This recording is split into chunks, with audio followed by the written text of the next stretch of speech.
À toutes et à tous, donc comme il vous l'est indiqué, l'objectif de cette matinée est de vous présenter les différentes prépas de l'IEJ de Bordeaux et pour ma part, plus précisément, la prépa à l'examen du CRFPA. Donc, on va procéder en deux temps. Je vais commencer par vous faire, à vous présenter brièvement l'examen en tant que tel, et ensuite je vous présenterai la préparation offerte par l'IEJ de Bordeaux, et on évoquera notamment le déroulement de la prépa, les différentes modalités d'inscription, et je répondrai aux diverses questions mes propos vous amèneraient le cas échéant. Donc, s'agissant tout d'abord de l'examen du CRFPA, c'est un examen qui est réglementé par un arrêté, l'arrêté du 17 octobre 2016. Donc, vous pouvez, si vous avez tout questionnement sur notamment le programme, il suffit d'aller sur Légifrance et de regarder le décret pour que vous puissiez avoir accès à toutes les informations utiles. Vous savez peut-être que ce sont donc, ou peut-être pas, c'est l'objectif de cette matinée, que les sujets en fait de l'examen sont élaborés par une commission nationale qui est donc composée d'universitaires, et donc qui fait les sujets qui sont donc composés donc d'une note de synthèse et de 3 cas pratiques. Donc en ce qui concerne le contenu de l'exercice, vous n'avez pas de dissertation, vous n'avez pas de commentaire de décision de justice. Ce sont ce qu'on appelle, alors j'ai mis cas pratique, on parle plus officiellement de consultation en vérité.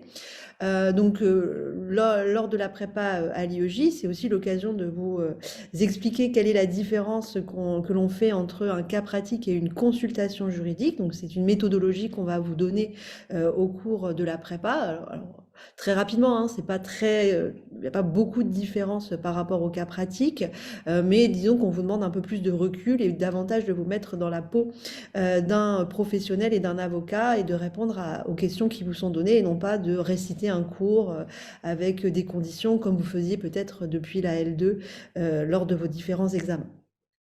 Donc, 3 cas pratiques et une note de synthèse, en sachant que l'IEJ de Bordeaux a cette particularité d'être un centre d'examen pour les écrits et pour les oraux, ce qui implique que les examens ont lieu à l'Université de Bordeaux et plus précisément sur le site de Pessac pour les écrits et pour les oraux sur le site du PJJ, toujours de l'Université de Bordeaux. Alors il y a beaucoup parfois de mythes et de rumeurs autour des corrections de l'IEJ, des IEJ. Est-ce qu'il y aurait des IEJ qui sont moins sévères que d'autres, qui donnent plus facilement des bonnes notes que d'autres? Il faut savoir, pour mettre fin à toutes ces rumeurs, quand même que l'ensemble des correcteurs des IEJ de France sont contraints dans la correction par une grille de correction qui est nationale. C'est-à-dire que vous avez le sujet et quelques heures après que le sujet vous est communiqué, les correcteurs ont un barème, enfin la correction avec un barème de correction, donc qui a été élaboré par la commission nationale qui a fait le sujet, et un barème assez précis qui va nous indiquer qu'est-ce qui est attendu des étudiants, quels points on doit attribuer, et il faut savoir qu'on est tenu par ce barème au niveau, donc tous les IEJ de France sont tenus par ce barème. Donc il peut pas y avoir d'IEJ qui accorde plus facilement des points ailleurs, puisqu'on est tous tenus par ce barème, étant entendu qu'en plus la correction se fait dans des conditions de double correction, voire de triple correction, c'est-à-dire que vous allez avoir une première correction faite à l'aveugle par un correcteur, qui ne fait aucune annotation sur votre copie. Il a un document à part, une fiche sur laquelle il fait son barème, il fait ses annotations. Cette première correction, son premier lot de copie va être donné à un binôme, c'est-à-dire à un autre correcteur qui va à nouveau corriger votre copie sans avoir accès aux informations, aux notes du premier correcteur. Et à l'issue de ces deux corrections, eh bien, on regarde ce que les deux correcteurs ont mis. soit dans la majorité des cas, on a des notes qui se correspondent, mais donc peut-être il peut y avoir un point de différence. On fait une moyenne entre ces deux notes, et on ajuste éventuellement si on n'est pas d'accord. On se revoit lors d'une troisième correction pour discuter ensemble des points de vue divergents, différents, qui peuvent justifier une note, et on s'accorde sur la note. Donc vous voyez que c'est très, j'allais dire, organisé, c'est fait très sérieusement, et pour éviter le plus de subjectivité possible, même si on ne peut pas en enlever, hein, c'est quand même des humains qui vous corrigent les copies, donc il y a toujours une part de subjectivité, mais qui peut être modulée par le fait qu'il y a cette double correction, voire encore une fois une triple correction, pour éviter voilà, des écarts de barème trop importants. Et ce système est fait dans tous les IEJ, donc voilà, il faut vraiment arrêter de penser qu'on aurait plus intérêt à s'inscrire dans un IEJ plutôt que dans un autre, en raison de la notation. Là, c'est un biais qui est totalement faux. Une fois encore, on est vraiment tenu par ce barème, ce sujet national et ce barème national. Donc, toujours s'agissant de cet examen, il est en effet important, donc j'ai utilisé le mot d'examen et non pas de concours. Là aussi, ça fait partie des mythes contre lesquels il faut lutter, hein. C'est des débats qui reviennent tous les ans à l'approche de l'examen, selon lequel ce serait un concours. Ce n'est pas un concours pour la simple et bonne raison que tous les étudiants qui ont 10 de moyenne à l'issue des différentes épreuves sont admissibles et sont admis ensuite à la profession, au CRFPA, pardon. Donc on n'a pas de numerus clausus qui va nous imposer d'enlever des étudiants si les résultats sont trop bons. C'est pas du tout l'état d'esprit de cet examen du CRFPA, vraiment pour en faire partie, enfin pour corriger depuis plusieurs années le CRFPA, et je parle aussi sous le contrôle de Charlotte qui est très impliquée également dans cet examen. Voilà, c'est vraiment pas l'état d'esprit de cet examen qui vous permet d'accéder à la profession dès lors que vous avez 10 de moyenne. Alors, ce qui n'est pas simple. Il ne faut pas que avoir 10, mais il faut avoir 10 de moyenne pour accéder à la suite. S'agissant alors on aura l'occasion, là pour cette présentation, je reviens assez rapidement, hein, parce qu'on aura l'occasion d'y revenir quand vous serez inscrit. On refera une pré-rentrée dans laquelle je pourrai plus longuement vous expliquer le choix, notamment des matières principales et des options. Mais déjà, ayez en tête que vous avez des matières obligatoires, qui est la note de synthèse et le droit des obligations, qui ont chacun des coefficients 3 et 2 alors 3 pour la note de synthèse et 2 pour le droit des obligations. Et ensuite, en fonction de votre spécialité, vous allez faire des choix d'une matière entre le droit pénal, le droit civil, le droit des affaires, le droit fiscal, le droit administratif et le droit européen et international, pardon. Et vous devrez ensuite, pardon, j'ai un problème de hop, mince. Voilà. Et par la suite, vous devrez faire un choix de procédure, d'une matière de procédure.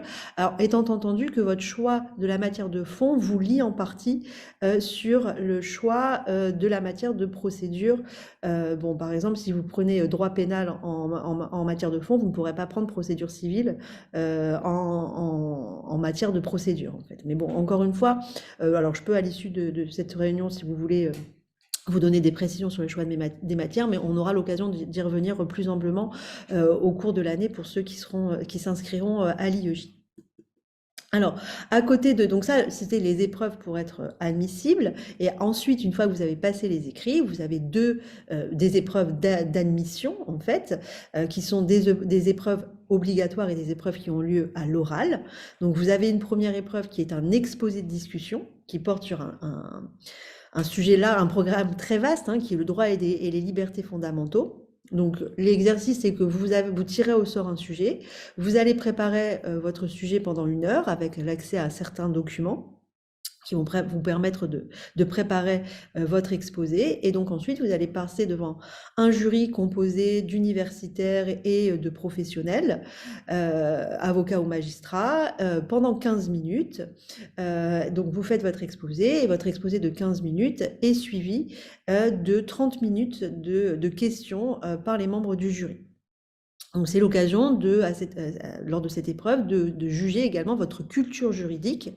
Donc ça peut être aussi bien sur le programme droit des libertés fondamentaux, mais également sur le métier de l'avocat, sur des questions voilà, un peu plus pratiques auxquelles on essaie de vous sensibiliser également au cours de la prépa à l'IEJ. J'y reviendrai tout à l'heure quand je parlais du fonctionnement de l'IEJ. Donc vous voyez donc cette première épreuve d'admission, qui est l'épreuve redoutée, souvent des étudiants, c'est l'épreuve, donc il y a un coefficient 4, et s'ajoute à côté de cette épreuve une épreuve d'anglais qui dure 15 minutes, donc après 15 minutes de préparation, vous passez devant votre jury pendant 15 minutes. Et là encore, on verra qu'on essaie aussi, on vous donne l'occasion à l'IEJ de vous préparer à ces deux matières orales. Donc voilà pour l'examen. Alors, pour le calendrier de l'examen qui est ici indicatif, mais là, enfin même je peux vous donner avec précision puisque je les ai. Cette année, bon, tous les ans, les épreuves écrites ont lieu la première semaine de septembre et pas en 2024, pardon, mais en 2025. C'est moi qui me suis trompée, hein, Charlotte, je me suis. Non, là, tu as Les dates de donné. 2024. Oui, ce qui est normal parce que de toute façon, les dates de 2025, on Ouais, les a pas on encore. les a pas encore. Mais retenez que c'est la première semaine de septembre, en fait. Alors Oui. là, cette année, il y a eu un changement et c'est pour ça, c'est pour la première fois, ça commence le mardi. Donc, peut-être que l'année prochaine, il y a de fortes chances que ça commence aussi le mardi. Mais voilà, à titre d'illustration, cette année, ça commence le 3, ça finit le 6 et on a toujours ça depuis plusieurs années. On a eu la première semaine de septembre. Donc, ne prévoyez pas vos vacances durant la première semaine de septembre. Les résultats d'admissibilité, donc cette année, voilà, généralement, c'est entre le 20 et le 25 octobre. Bon, là, encore une fois, hein, c'est une fourchette. Il faudra vérifier quand on aura les dates officielles. Et les épreuves orales ont lieu généralement durant tout le mois de novembre. Donc vous voyez, vous avez peu de temps hein, entre les résultats d'admissibilité, 25 octobre au plus tard, et le début des épreuves orales en novembre. Je vous le souligne parce que vous ayez déjà en tête qu'il se serait commettre une erreur que de se dire que je réviserai le droit et les libertés fondamentales après avoir mes résultats des écrits. C'est impossible. Donc il faut dès le début, dès à présent, vous familiariser avec la matière, lire des ouvrages. C'est tellement énorme comme programme que vaut mieux lire que de temps en temps, ficher dès maintenant vos thèmes pour que ça soit facile au mois d'octobre, enfin début novembre, pour commencer pour vous mettre dans l'esprit de l'examen. Donc vraiment, ayez en tête qu'il faut commencer dès le début, enfin, le plus tôt possible, cette matière de liberté fondamentale. Et puis ensuite, vous avez les résultats début décembre pour une rentrée à l'école, généralement en janvier. Donc voilà pour le programme, de l'examen, pour l'examen et la présentation en général de cet examen. Alors, à partir de là, nous, comment on fonctionne à l'IEJ? Donc en fait, il faut savoir que vous allez devoir procéder à certaines inscriptions. La première étant que vous allez devoir vous inscrire à l'examen. D'accord? Vous passez un examen, fort logiquement, il faut vous inscrire à l'examen. Et cette inscription à l'examen va se doubler une inscription à la préparation à l'IEJ. Et donc j'insiste dès à présent, là encore, mais on va insister tout au long de l'année, et malheureusement ça n'évitera pas les erreurs, mais c'est pas parce que vous êtes inscrit à la prépa IEJ de Bordeaux que vous êtes inscrit de facto à l'examen. C'est pas parce qu'on est un centre d'examen que l'inscription à la préparation IEJ vaut inscription à l'examen. C'est-à-dire que si vous êtes inscrit à la prépa et que vous ne vous êtes pas inscrit à l'examen, vous ne pourrez pas passer l'examen. C'est impossible. Et on n'a aucun pouvoir là-dessus. Même si vous nous faites preuve de bonne volonté, d'une erreur, vous n'avez pas fait attention, on ne peut rien faire. C'est de votre responsabilité. Là, vous êtes, voilà, vous sortez de M1 ou de M2, vous voulez être avocat. L'une des premières choses qu'un avocat doit faire, c'est respecter les délais.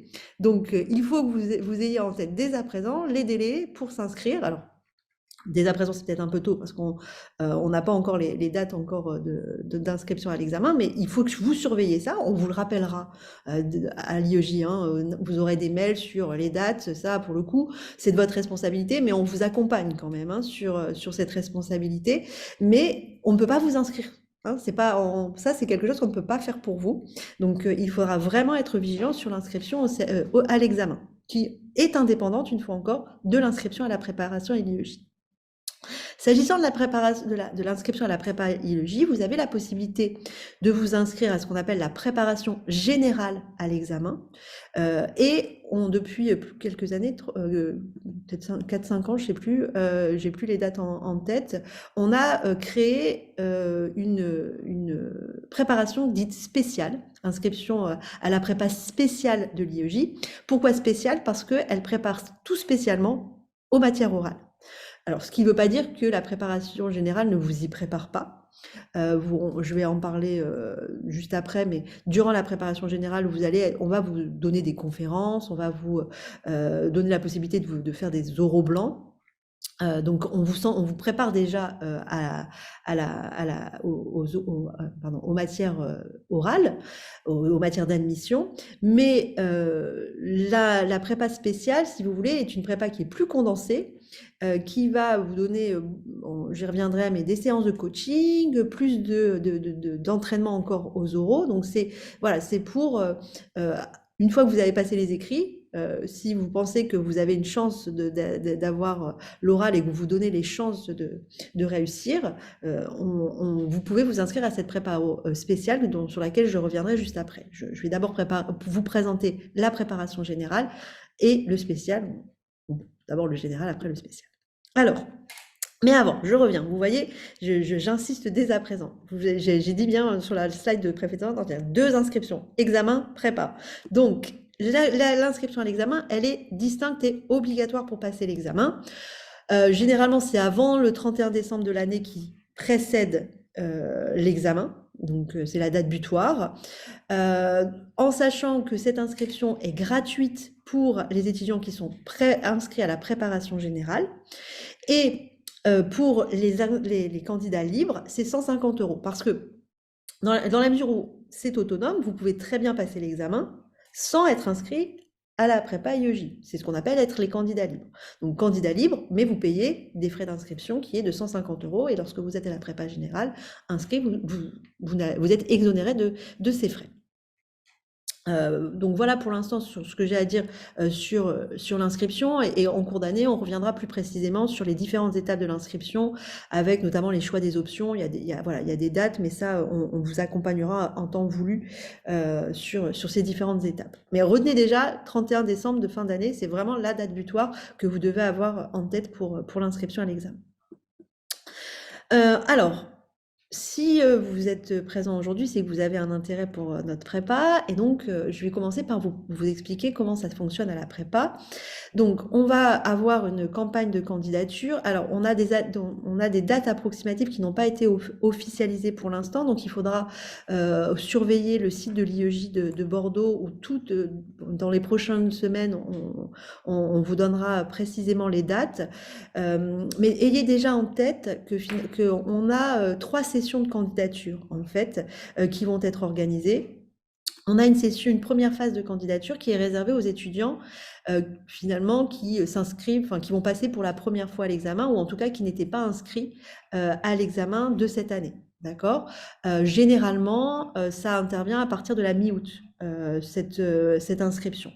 Donc à partir de, voilà, ayez en tête cette date, mi-août, il faudra vous inscrire à cette première phase pour ceux qui passent l'examen pour la première fois. On organise une deuxième phase pour ceux qui ont passé l'examen cette année, qui ont eu les écrits, et qui malheureusement, qui n'ont pas eu, qui ont été déclarés non admissibles, donc qui n'ont pas eu les écrits. Donc eux, ils ont un petit temps de répit. Ils peuvent s'inscrire jusque fin octobre, puisqu'ils passent l'examen en septembre. Donc en mi-août, on ne pense pas à se réinscrire, on espère quand même avoir l'examen.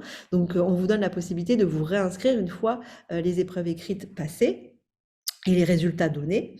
Et enfin, pour ceux qui ont été admissibles et qui malheureusement ne passent pas l'épreuve du grand oral et de l'anglais, eh bien, ils ont également une troisième possibilité de s'inscrire, donc qui est début janvier. Donc voilà. Donc selon votre situation, vous avez trois dates différentes. Retenez si vous n'étiez pas inscrit cette année à l'examen que pour vous, il faut compter à peu près la mi-août jusqu'à fin août pour pouvoir vous inscrire. Mais une fois encore, d'ici les prochaines semaines, vous aurez sur le site de l'IEJ les dates précises qui vous seront communiquées. Donc, une fois que vous êtes inscrit à la prépa générale, comment ça fonctionne? Alors, il faut savoir que à la prépa de l'IEJ de Bordeaux, on a des intervenants, une équipe pédagogique qui est comment dire, composée à la fois d'enseignants-chercheurs et d'avocats. Et d'ailleurs, ce qui est intéressant, puisque vos correcteurs sont à la fois des enseignants-chercheurs et des avocats. Donc, on reprend un peu ce schéma qui vous permet d'avoir une assise théorique et des aspects pratiques des différentes épreuves qui vous sont que vous devrez passer pour l'examen. Donc, des enseignants-chercheurs qui sont donc, enfin, des intervenants qui sont des enseignants-chercheurs et des avocats. Alors, l'année commence en général la première semaine de novembre. Alors, j'avais pas en tête, là j'ai mis 2024, c'était le 6 novembre 2024. Là, ça sera la première semaine de novembre 2025. J'ai pas eu la date officielle. Là encore, ça devrait. Non, mais c'est ça, Hélène, tu as raison, c'est 2024. Hein. Oui, bah oui, voilà, c'est la première semaine 2024, pardon, pour l'examen 2024-2025. Donc on n'a pas encore. Alors peut-être que tu l'as, toi, la date précise. Ça dépend comment tombe le lundi. Je suis en train de regarder. Je pense que ce sera plutôt le 4 novembre. Ok. Puisque c'est lundi 4 novembre 2024. C'est la réouverture après les congés de Toussaint. Donc ce Ok, sera plutôt le d'accord. lundi 4. Voilà. Ok, voilà. Donc première semaine, on fera une réunion de pré-rentrée. Vous aurez vos premiers cours et vos premières séances. Donc on commence en novembre. Jusque mi-juillet 2025, vous pouvez avoir des oraux, des examens blancs, des conférences également jusque cette date. Alors, il faut là aussi vous expliquer que vous n'avez pas que vous allez avoir accès, une fois que vous êtes inscrit, à un ENT, à votre emploi du temps, qui vous permettra de savoir chaque semaine quels cours vous allez suivre, quelles conférences vous pouvez suivre, les entraînements, j'y reviendrai, voilà. Vous pouvez accéder via votre ENT à votre emploi du temps, qu'il faut consulter régulièrement parce que c'est un emploi du temps qui est évolutif. C'est-à-dire que on peut, soit, alors parfois, il y a des imprévus, on a des annulations de cours ou des reports de cours, et puis on a des conférences qui s'ajoutent au fur et à mesure de l'année surtout. C'est-à-dire qu'au 1er novembre, enfin au 4 novembre, vous n'aurez pas la liste de toutes les conférences qui auront lieu au cours de l'année, vous n'aurez pas forcément tous les dates de vos entraînements. Voilà, il faut regarder au fur et à mesure. On essaye d'anticiper au plus, au moins à 2 mois près, mais il faut quand même consulter régulièrement votre emploi du temps.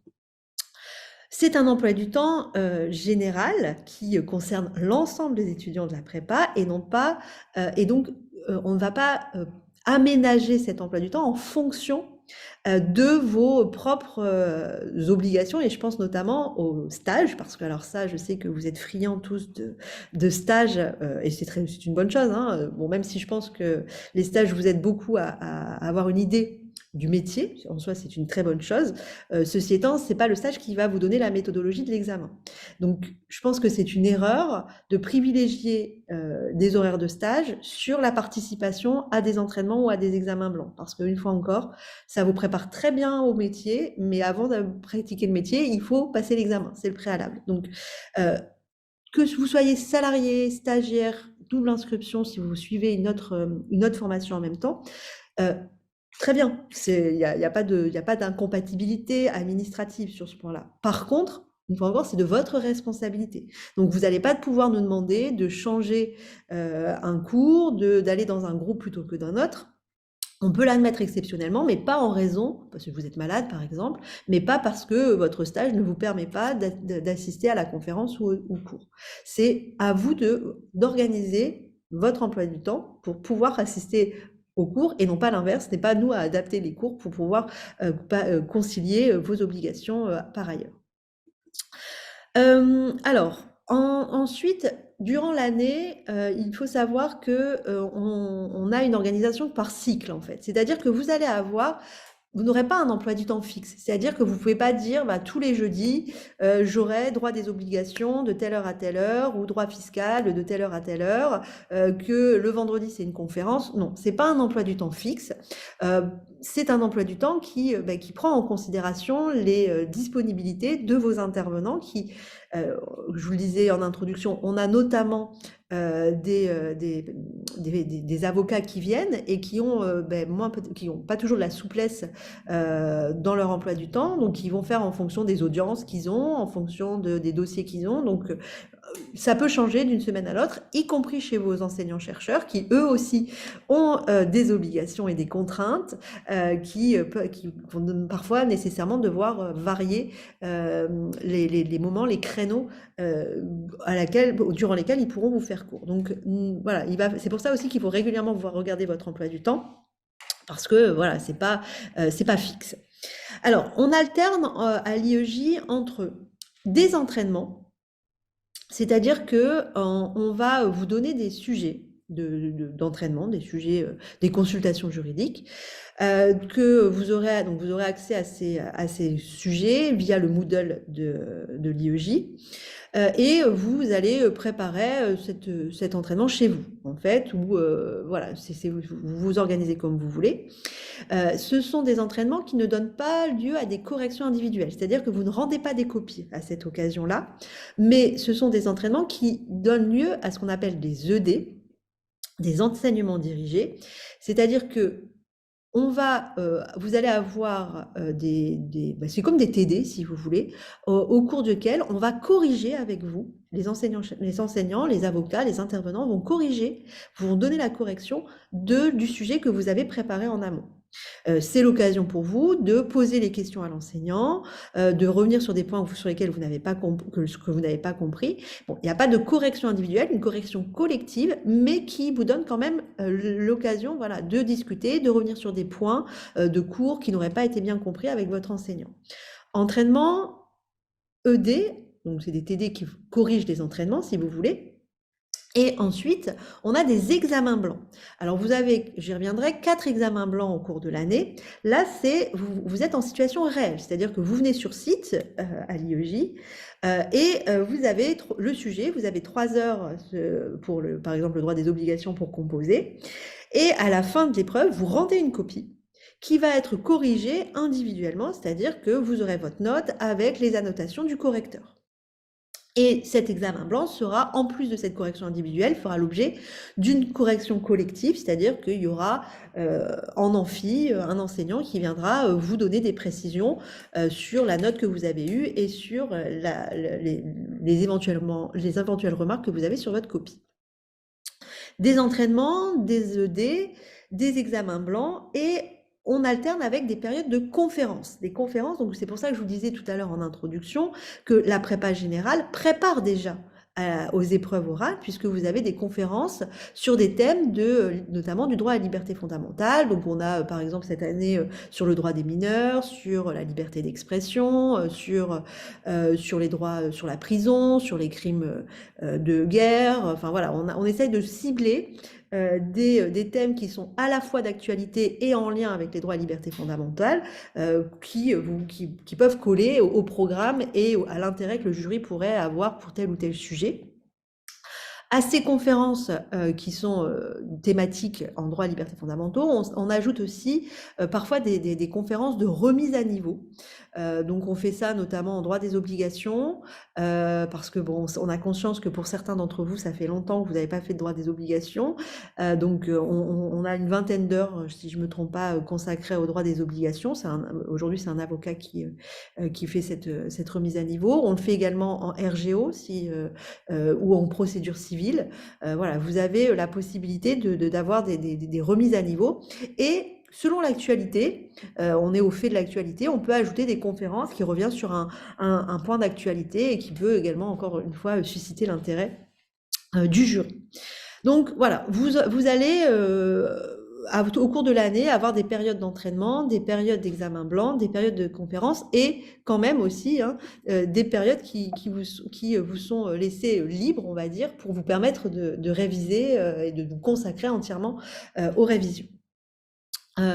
Ensuite, donc je vous disais, vous avez quatre examens blancs au cours de l'année.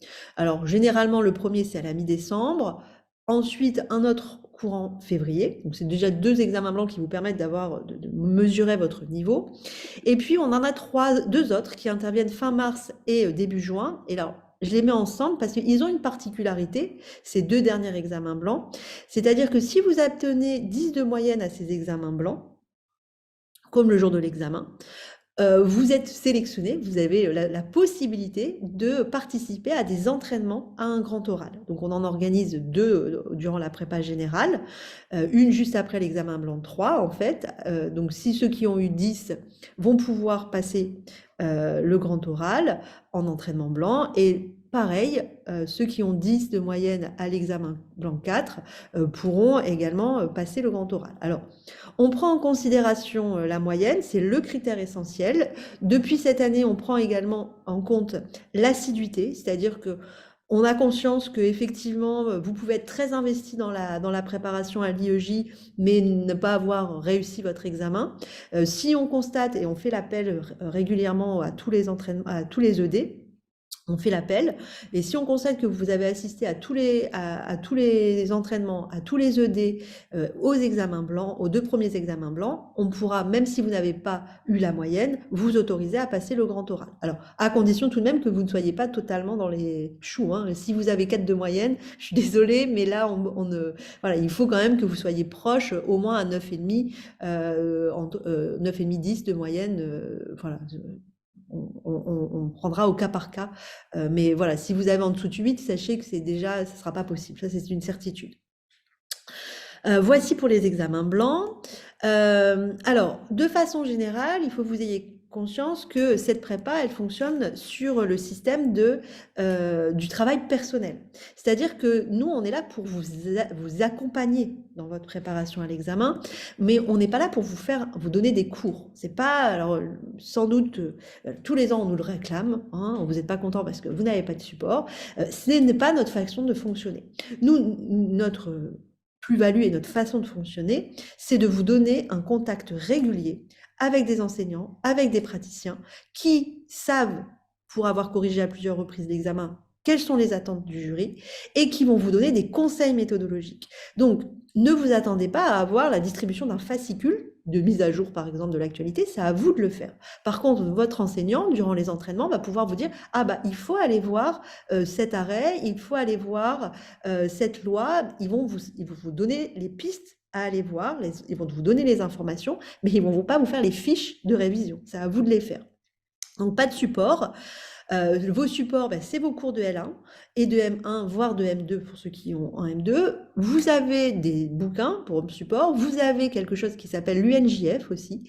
C'est pour tout étudiant des universités de France et notamment de Bordeaux. Ça s'appelle UNJF. Si vous mettez sur Google UNJF, vous allez arriver sur une plateforme. Vous allez sélectionner l'université de Bordeaux et vous allez avoir accès à toute une panoplie de cours, que ça soit droit des obligations, droit pénal, droit de la famille, qui ont l'avantage, ces cours, d'être mis d'actualité assez régulièrement. Il y a même quelques exercices. Alors, ce sont des exercices qui n'ont sans doute pas le niveau de celui qui est demandé à l'examen du CRFPA, mais voilà, ça peut être une bonne aide pour vous pour avoir un support au cours de l'année si vous estimez que vos cours de L2 sont un petit peu dépassés. Par contre, donc nous, on va vous aider dans cette actualisation grâce aux entraînements, grâce aux conférences qui reviendront également sur l'actualité, donc on ne vous laisse pas tout seul. Mais les enseignants sont libres de vous fournir ou pas des supports. Alors certains enseignants le font, d'autres ne le font pas, mais ce n'est pas une obligation. Voilà, ça fait pas partie du contrat d'engagement qu'on a envers vous, en fait. Donc certains encore une fois le font, mais c'est pas le principe. Là, comme je le disais, la prépa sert à vous accompagner dans votre travail de révision, à vous entraîner et non pas à vous donner un catalogue de fiches et de jurisprudence. Je parlais du Moodle tout à l'heure. Donc, si lorsque vous serez inscrit à l'IEJ, vous aurez accès au Moodle. Donc, c'est-à-dire que vous avez un espace Moodle qui est géré par Angéline, qui est présente à cette réunion. Donc, c'est elle qui va sur ce Moodle vous donner toutes les informations sur l'emploi du temps, éventuellement sur les changements d'emploi du temps, sur la date des entraînements, sur la date des conférences. C'est également par ce Moodle qu'on va vous faire passer des offres de stage également. Des conférences qui sont organisées ailleurs qu'à Bordeaux aussi, ou qu'à la prépa.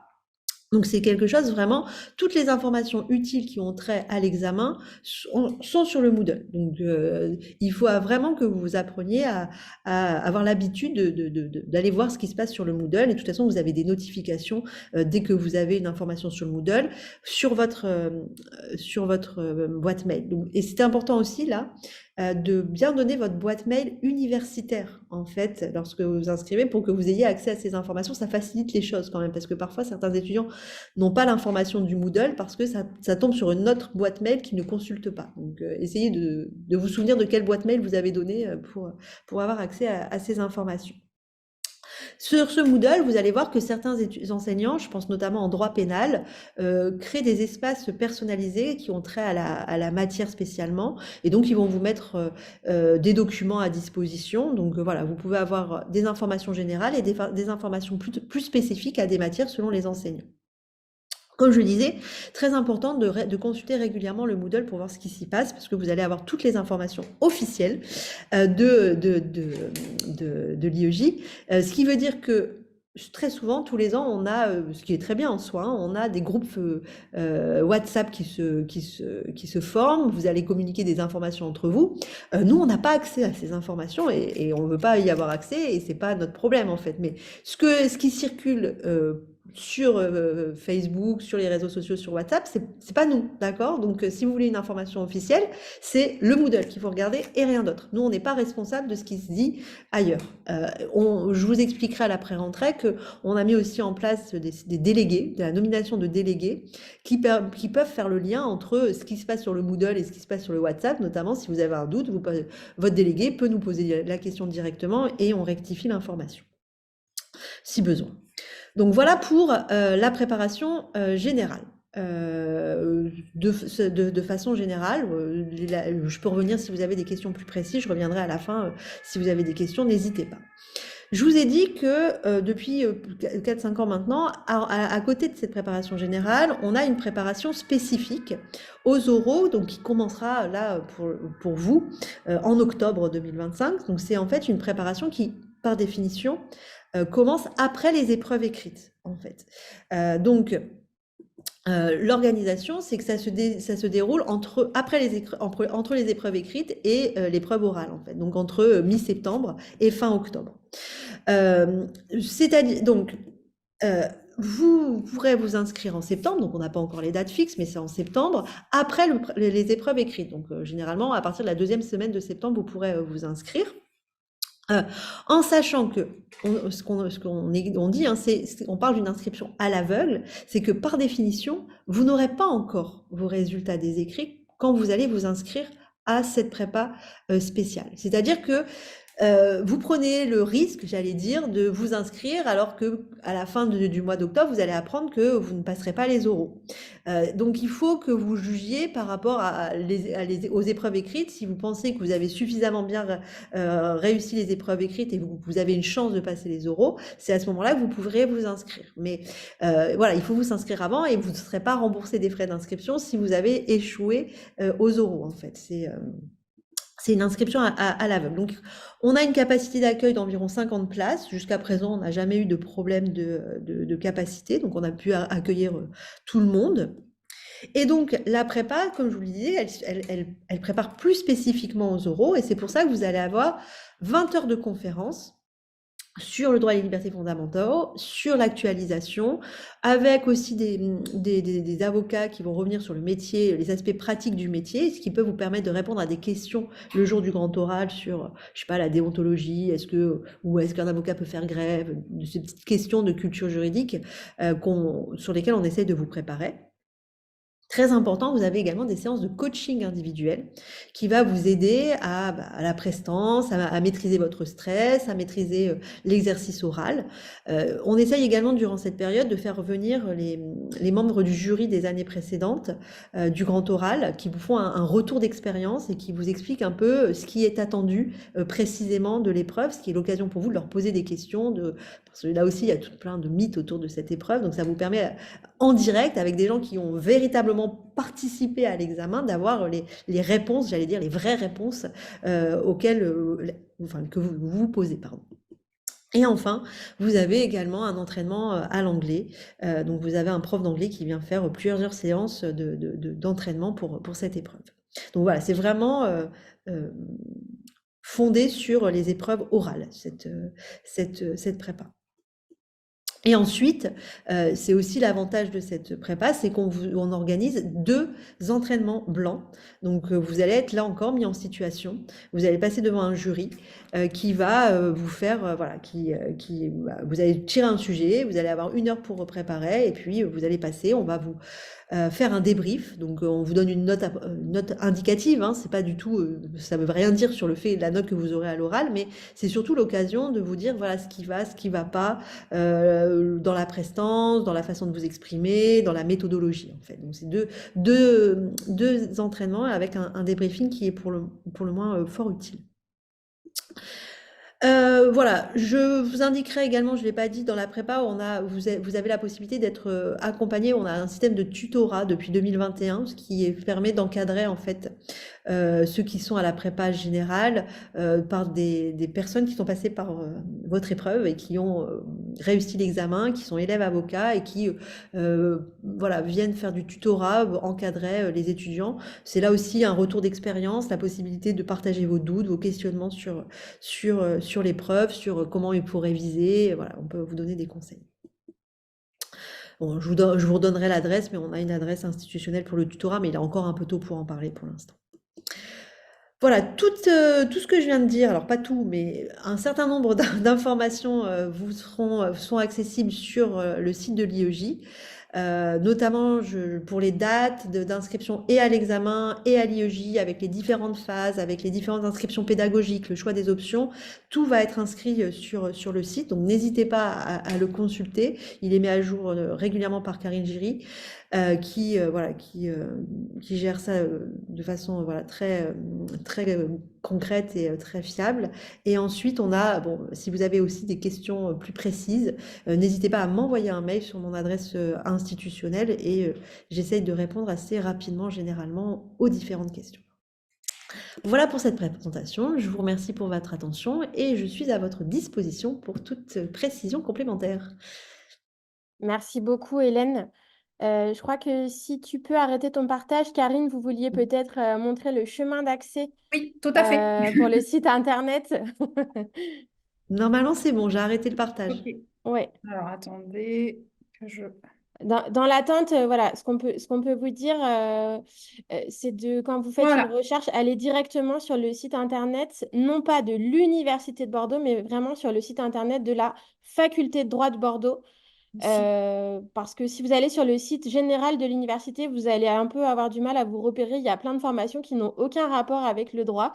Donc voilà, c'est vraiment faculté de droit. Karine, je vous laisse la main. Oui, donc une fois que vous êtes sur le site de la faculté, vous descendez, vous avez un encart IEJ et ensuite vous avez sur la gauche toutes les préparations et donc ici vous allez retrouver les préparations, à la fois la préparation générale et la préparation spécifique.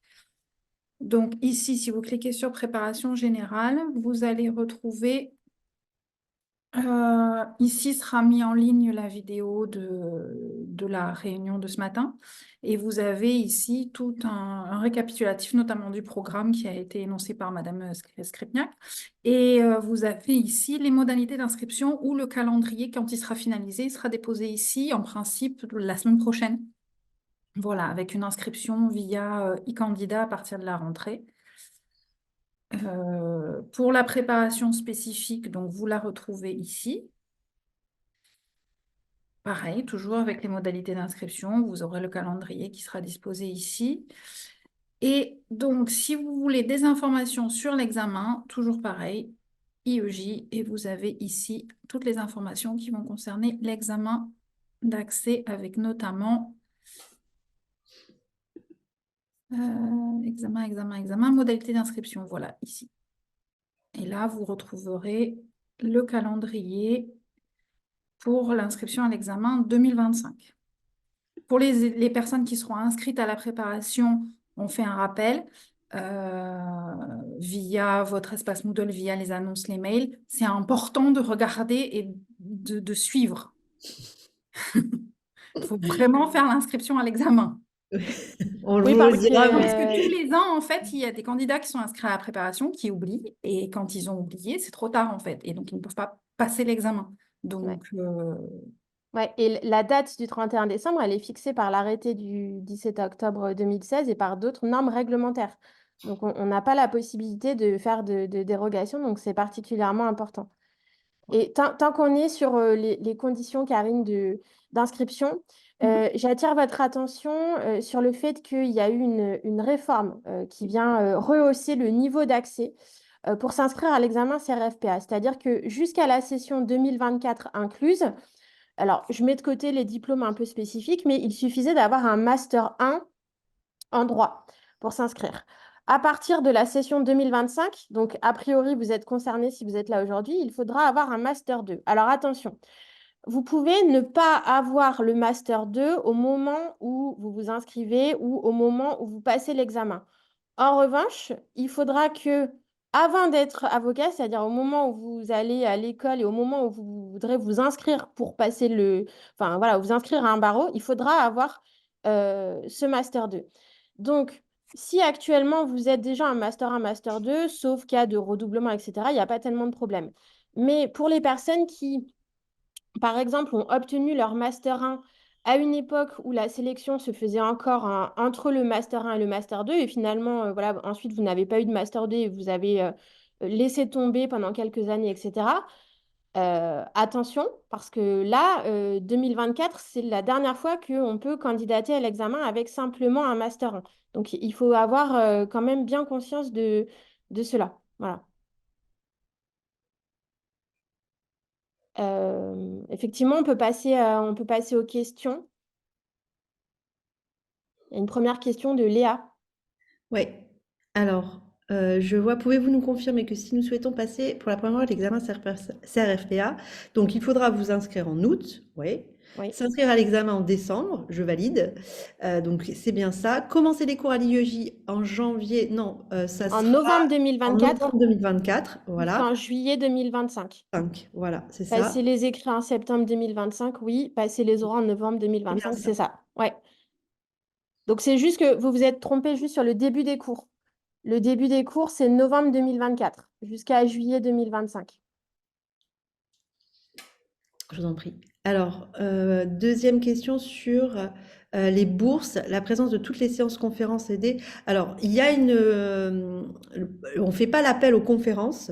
Par contre, on fait l'appel lors des entraînements. Et on contrôle également la présence aux examens blancs. Et donc, on a la possibilité, là je parle sous le contrôle d'Angéline, de contrôle du Crous, hein, si, enfin du gérant des bourses, qui peuvent faire des contrôles et nous demander si vous avez bien assisté à tous les cours. Donc, c'est pas nous spontanément qui leur donnons les informations, mais s'ils font le contrôle, on leur donne les informations et après, c'est eux qui en tirent les conséquences.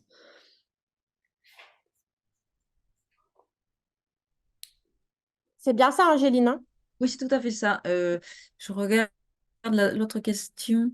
En fait, oui, si vous avez un contrat de travail ou si vous avez une convention de stage avec l'université, un cabinet d'avocat ou autre structure, cela justifie vos absences. Mais comme le disait Hélène, effectivement, si vous n'êtes jamais au cours, c'est quand même un peu dommage. Enfin, si vous travaillez pour gagner votre vie, c'est sûr, mais si c'est pour uniquement faire de la pratique dans un cabinet d'avocat, il faut essayer de jongler et de pouvoir venir quand même aux cours le plus possible et aux examens blancs. Ouais, parce que malheureusement, voilà, c'est pas ça qui va vous permettre d'avoir la méthodo et ça, on le voit tous les ans en fait, hein.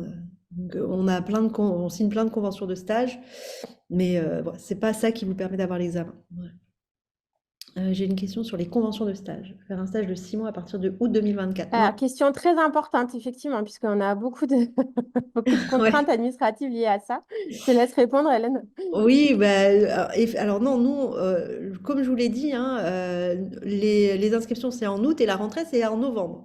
Donc on ne peut pas, déjà, le début du stage ne peut pas commencer avant le début enfin, avant la rentrée de l'IEJ. Euh, si, ça peut commencer, mais par contre, il faut avoir l'inscription administrative. Voilà. C'est-à-dire que si Pardon. l'inscription administrative, elle se fait, mettons, la première semaine de septembre, il faut ensuite laisser le temps de traiter la convention. Donc, en général, les stages, Angéline, hein, c'est seulement à partir du 15-20 septembre. C'est une fois que la finalisation administrative est finalisée. On peut Ouais, pas. Et en fait, vous n'avez pas accès à la à plateforme, l'outil. enfin à l'outil avant d'avoir finalisé votre inscription. Donc voilà, il faut uniquement que ce soit validé de ce côté-là. Oui, pardon. Donc c'est pas novembre, ouais, c'est plutôt fin septembre, quoi. Voilà, Ouais. voilà, c'est Si enfin, vous c'est y êtes pris octobre. tôt dans votre inscription, quoi. Et par contre, à partir de, et on, là, ça doit forcément, donc pas plus de 6 mois, hein, si Oui, Pas plus de 6 mois dans la même structure. oui. voilà. Et attention, parce que ça doit prendre fin au plus tard le 31 août Voilà. 2025. On est tenu par les bornes de l'année universitaire, donc du 1er septembre jusqu'au pardon, 31 août de l'année suivante. Voilà, donc si vous voulez faire un stage, on vous conseille de prévoir un début plutôt vraiment fin septembre, début octobre. Avant, ça va être très compliqué. Et bien entendu, parce qu'on a le problème régulièrement, les conventions de stage sont obligatoires. On n'a pas le droit de commencer un stage sans que la convention ait été validée par toutes les parties. Si vous avez un accident du travail ou un problème quelconque, ça peut avoir de graves répercussions si vous n'avez pas de convention de stage. Donc, même si un cabinet d'avocats serait pressé de vous recruter, bah, malheureusement, vous devez lui dire d'attendre ils sont quand même censés connaître la loi et le fait que les conventions de stage sont absolument obligatoires. Surtout que le circuit des signatures est assez rapide puisque tout est Oui, numérisé maintenant, oui, tout se oui, fait c'est par beaucoup plus mail. simple. Ouais. Donc il suffit juste de créer la convention et de la faire suivre ensuite. Et ça peut aller très vite pour les signatures.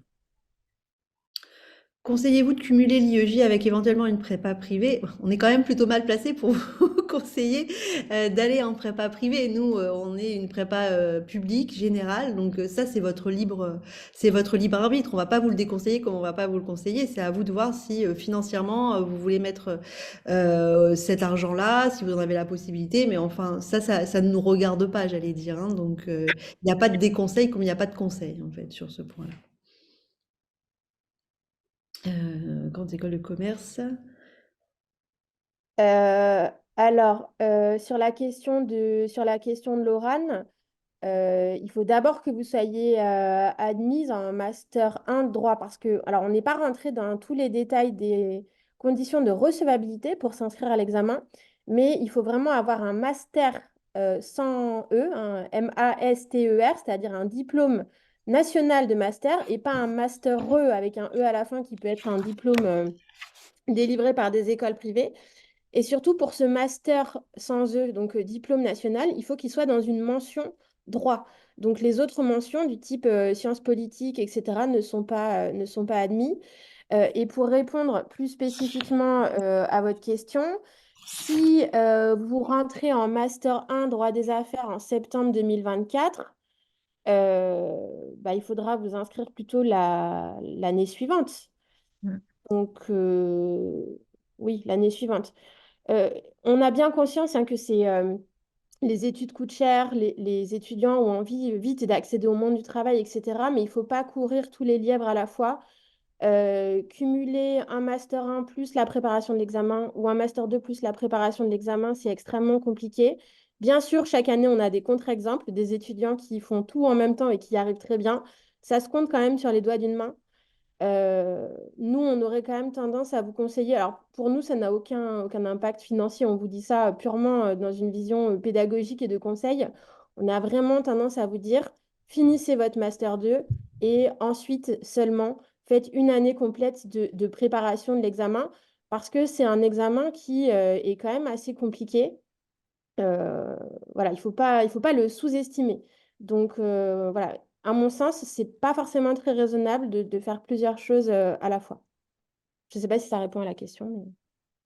Hélène, sur la question de Yasmine, ensuite, je Ouais, te sur, laisse sur les répondre. examens blancs, en fait, vous allez, quand vous allez vous inscrire à l'IEJ, vous allez nous informer sur vos choix des options que vous avez pris. Et donc, selon vos choix des options, donc vous allez avoir 4 examens blancs sur droit des obligations et notes de synthèse. En procédure, il y en a que 3 examens blancs. Et pour le reste, vous avez 4 examens blancs. Et donc, selon le choix des options dont vous nous avez informé, eh bien, vous passerez droit pénal ou droit fiscal, voilà. Mais sinon, vous avez 4 examens blancs dans toutes les matières que vous avez choisies, sauf en procédure où c'est 3 examens blancs. Les délais d'inscription, alors ça, je ne saurais pas, c'est peut-être Karine. Angéline ou Karine, ouais. Oui, ben, si vous faites votre inscription dans les premiers, vous validez dès que vous pouvez le faire. Dès lors que votre inscription sera finalisée, ensuite vous obtiendrez rapidement un certificat de scolarité. Quand les pièces les pièces justificatives seront validées par la scolarité, ça peut aller très vite. Et c'est dématérialisé, Angéline, c'est-à-dire sur Oui, de toute l'EM, façon, tout est dématérialisé, hein. dès que c'est validé, on peut cliquer et se Voilà, dès que tout est télécharger validé, ou vous pouvez le télécharger vous-même, ou si vous n'y arrivez pas, vous m'écrivez et je vous le télécharge et je vous l'envoie. Ouais. Peut-être ce qu'on peut faire aussi, c'est redonner le. Et après, je suis désolée, il va falloir qu'on s'arrête parce qu'on a la préparation ENM en suivant. Pour tout ce qui est question qui est vraiment relative à la prépa, je vous mets dans le chat là, l'adresse. C'est l'adresse fonctionnelle, hein, scolarité-8 EDA pour ces écoles des avocats @ubordeaux.fr. Et si vous avez des questions qui sont vraiment relatives, merci Karine pour le rappel, à l'examen en lui-même, notamment pour les candidats libres, mais vraiment sur l'examen, là, c'est plutôt l'adresse IEJ de Bordeaux. Pardon, j'ai oublié j'ai oublié la moitié de l'adresse. IEJ de Bordeaux @u-bordeaux.fr. Voilà. Et dernière question, le modèle que l'on aura sera le même. Oui, c'est la même plateforme. Par contre, à l'intérieur de la plateforme, vous savez que vous avez différents accès. Et donc, vous serez inscrit. Angéline, c'est vous qui faites ça, non?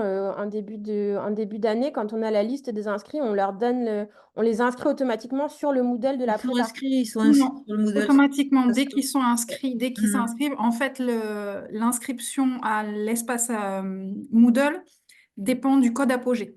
Oui, c'est ça. À partir du moment où ils s'inscrivent à la préparation, ils sont basculés directement sur l'espace Moodle. Avec une adresse mail etu.u-bordeaux.fr. Ouais. Voilà. Nous, on ne s'adresse que par le biais des adresses mail Université de Bordeaux. Donc après, libre à vous de générer un renvoi automatique vers votre adresse personnelle. C'est parfaitement possible, hein, ça peut se paramétrer. Si vous avez un Gmail, Hotmail, Live, que sais-je, vous pouvez le faire. Mais nous, on envoie toujours les messages à l'adresse etu.u-bordeaux.fr. Si vous avez d'autres questions, je vous invite soit à nous écrire aux adresses mail que je vous ai données, plutôt pour les questions administratives, et si vous avez des questions d'ordre pédagogique, plutôt à Hélène Skripniak, afin que l'on... On va prendre juste cette dernière question peut-être, et puis ensuite, il va falloir qu'on arrête là pour la prépa avocat, parce qu'à 11h30, on a programmé la prépa ENM. Alors, si je peux me permettre, l'information, elle est disponible sur le site. Donc, je Ouais. vous remontre où vous y avez accès. Donc, sur l'espace IEJ, je reprends préparation EDA qui sont ici. Euh, J'ai été trop loin. Préparation générale. Et vous avez ici dans l'accordéon tarifs et bourses. Donc, vous avez tout ici. Ouais. Voilà. Donc, de manière Et générale, pour la hein, préparation spécifique également. ouais. Donc, De vous avez... manière générale, il y a quand même pas mal d'informations que l'on trouve sur la page Internet, d'autant que quand on voit que c'est des questions récurrentes, justement, on rajoute au fur et à mesure d'une année sur l'autre des informations sur la page web. On va s'arrêter là pour la présentation de la prépa à l'examen d'entrée à l'école des avocats. Merci beaucoup. Merci Hélène, Merci à Angéline, toi. Karine. Bonne fin de Euh, journée. Au revoir Hélène. Au revoir.